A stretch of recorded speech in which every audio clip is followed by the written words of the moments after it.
Time now for your forewarned weather with Chief Meteorologist Alana Brophy.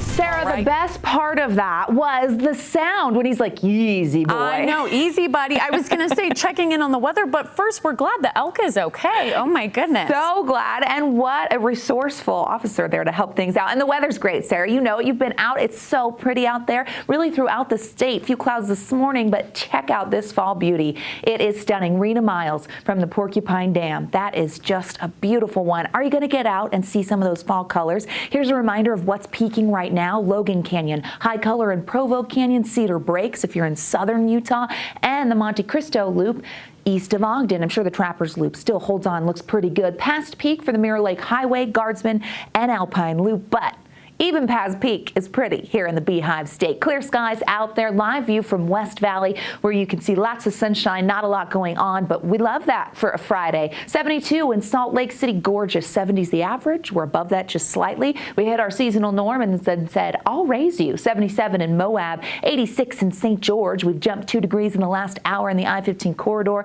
with the upper 60s and low 70s. The West Desert just perfect. October warmth is stunning. And as we head into tonight, we have those clear skies. 70s turning into the 60s and eventually the 50s by ABC4 News at 10. Quiet conditions for the overnight, and those calm conditions are brought to you by high pressure. That's what's in control. Calm in the south, live view from St. George, where we are sitting in the mid 80s. And I have to give you a heads up.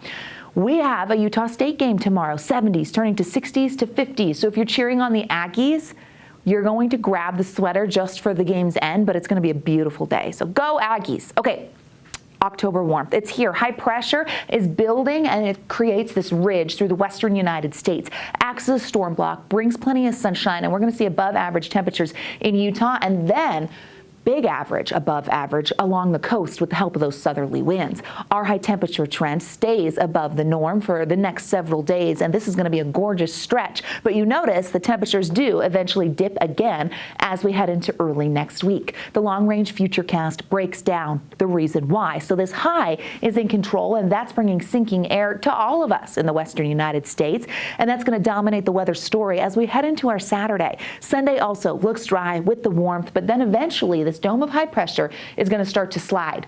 And it's going to head, south of the area, which opens the door for cloud cover to start to move in from the west. It's called a zonal flow or a westerly flow. So more moisture shows up and we start to increase clouds by midday Monday. Now, Tuesday night into Wednesday, we have a cold front that's going to come through, and it's associated with an area of low pressure that dips in from the Pacific Northwest. That's going to cross the state, and it brings wet weather potential to northern and central Utah. How much? Well, we're still very far out. But here's an early prediction. As we look at the rainfall forecast, could see up to ½ an inch, places like Cache Valley and the northern Wasatch Front. But notice that measurable moisture over the next 5 days shows up in northern and central Utah. We know that's not happening with high pressure in place, so this really targets Tuesday into Wednesday when we're going to pick up any bit of stray shower activity. Regional forecast showing the 70s for your Saturday. It's going to be beautiful. Get out and enjoy. 70s and 80s on the eastern side of the state, 75 in Delta, 88 in St. George. Just looking great. Okay, Washington County, lots of sun. The breeze will pick up early next week, but they're going to skirt away from the moisture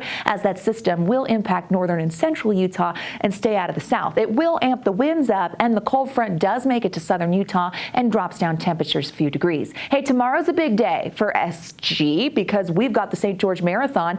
50s in the morning, 60s by 9 a.m., 70s by 11 a.m. Now, marathon runners, if you're in town, we know you start in central and you come down in elevation, so that first leg, it's going to be a little chilly. We wish you all the best of luck and enjoy St. George. We do all the time, right? Gosh, can't get enough of it. Sunshine for the Wasatch Front Saturday and Sunday. We warm on Monday. I bit and went 80. I think we could go upper 70s or 80. We'll see what happens. We're going to see the breeze picking up on Tuesday with those increasing clouds. A slight chance Tuesday evening of some wet weather. Better chance Wednesday. Following the front, those temperatures dip and the scattered showers. Well, there's potential for that for the middle of next week. So we've got a stretch here that is just A-okay. Sarah, doesn't that sound great? Sounds good. We will take it, Alana. Thank you very much.